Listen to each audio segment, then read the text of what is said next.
नमस्कार दोस्तों। तो दोस्तों यहाँ पर रीअपीयर वाले छात्रों से जुड़ी एक और नई अपडेट सामने आ रही है। जो यहाँ पर परीक्षा नियंत्रणों की जो कमेटी गठित की गई थी और उस कमेटी से जो रिपोर्ट मांगी गई थी वो रिपोर्ट उस कमेटी ने सरकार को सौंप दिया। तो यहाँ पर ये खबर छपी है हिसार के अखबार में। तो ये जो खबर छपी है पूरी आपको विस्तारपूर्वक बताते हैं। वीडियो को अंत तक जरूर देखें और ज़्यादा से ज़्यादा शेयर जरूर करें। तो इसमें कहा गया कि विश्वविद्यालय में रीअपीयर के अंक कैसे दिए जाएँ, कमेटी ने सरकार को दी रिपोर्ट। तो कमेटी द्वारा सरकार को रिपोर्ट सौंप दी गई है। एमडीयू में देर शाम तक चलती रही प्रदेश के 5 मुख्य विश्वविद्यालयों के परीक्षा नियंत्रकों की बैठक है। तो इसमें खबर छपी है वो आपको बताते हैं।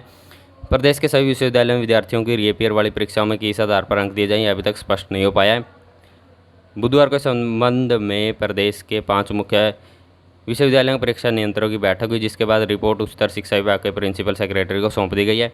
यह बैठक रोहतक में एमडीयू यूनिवर्सिटी में दोपहर को शुरू हुई है, देर शाम तक चलती रही। बैठक में जीजेयू हिसार, एमडीयू रोहतक, केयू के आईजीयू मीरपुर और डी क्रस्ट मुरथल के परीक्षा नियंत्रक शामिल थे। इवन सेमेस्टर की रीअपीयर को लेकर होगा फैसला। बैठक में इवन सेमेस्टर यानी दूसरे, चौथे, छठे और 8वें सेमेस्टर में रीअपीयर की परीक्षाओं को लेकर चर्चा की गई। इन विद्यार्थियों किस अंक किस आधार पर लगाए जाएं, इसको लेकर शुरू से ही विश्वविद्यालय प्रशासन और विद्यार्थियों के बीच असमंजस की स्थिति थी। विद्यार्थियों की मांग और विश्वविद्यालय प्रशासन द्वारा सरकार को भेजे गए पत्र के बाद सरकार ने विभिन्न विश्वविद्यालयों के परीक्षा नियंत्रण की कमेटी बनाई, जिसकी बुधवार को हुई बैठक के बाद रिपोर्ट सरकार को सौंप दिया। तो यहाँ पर रिपोर्ट सरकार को सौंप दी गई है।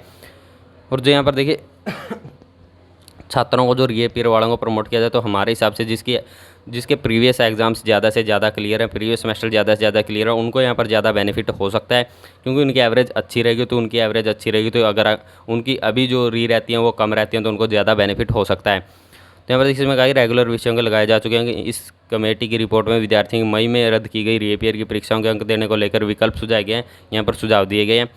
कोविड-19 के चलते परीक्षाएं रद्द कर दी गई थी। वहीं रेगुलर विषयों की परीक्षाओं की जगह विद्यार्थियों को पिछले सेमेस्टर के अंकों और इंटरनल अंकों के आधार पर अंक दिए जाने। तो जो यहाँ पर रेगुलर वाले हैं, जो अभी इवन सेमेस्टर चल रहा है, चाहे वो दूसरा, चौथा, छठा, 8वां कोई भी सेमेस्टर हो, इवन सेमेस्टर है, तो उसके जो छात्र हैं उनको इंटरनल असेसमेंट और यहाँ पर पिछले जो एग्ज़ाम हो चुके हैं उसके आधार पर प्रमोट किया जाना है। जो फर्स्ट ईयर वाले हैं उनको तो यहाँ पर कह ही दिया गया कि उनको तो इंटरनल असेसमेंट के आधार पर प्रमोट किया जाएगा। तो जो रेगुलर वाले हैं उनको तो प्रमोट करने का रास्ता साफ हो चुका है, लेकिन जो समस्या बनी हुई है वो रीअपीयर वाले छात्रों की बनी हुई है। तो इसमें यहाँ पर कहा गया कि देर शाम तक बैठक हुई, हमने रीअपीयर के लिए विभिन्न विकल्प सरकार को सुझाते हुए रिपोर्ट सरकार को सौंप दिया है। संभावना है कि जल्द ही प्रदेश सरकार रीअपीयर के विद्यार्थियों के लिए गाइडलाइन जारी करेगी और उनके भी अंक लगाए जा सकेंगे। यशपाल सिंगल, परीक्षा नियंत्रक, जीजेयू, तो सरकार को विकल्प भेज दिए गए हैं।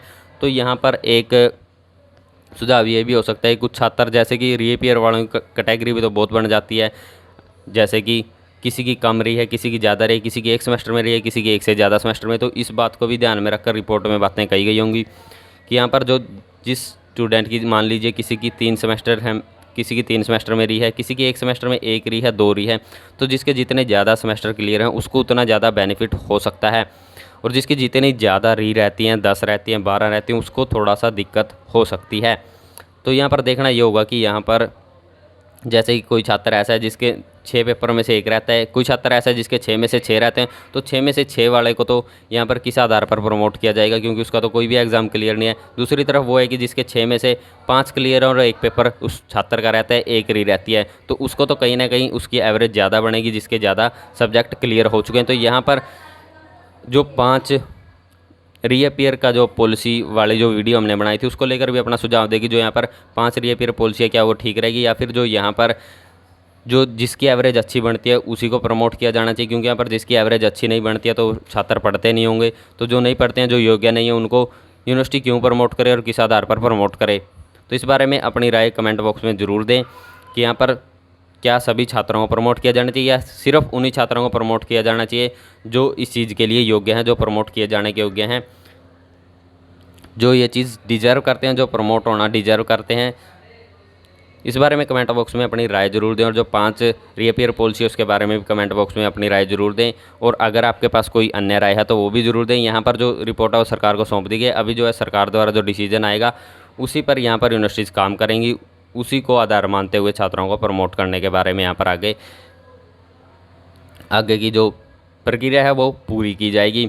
तो यहाँ पर जो रीअपियर वाले छात्रों की लगातार यहाँ पर जो समस्या बनी हुई थी उसको लेकर जो रिपोर्ट सरकार द्वारा मांगी गई थी वो सौंप दी गई। अभी देखते हैं यहाँ पर क्या नया डिसीजन सामने आता है और क्या नई अपडेट्स निकल कर सामने आती है। ऐसी अपडेट पाते रहने के लिए चैनल से जरूर जुड़े रहें, वीडियो को ज़्यादा से ज़्यादा शेयर जरूर करें।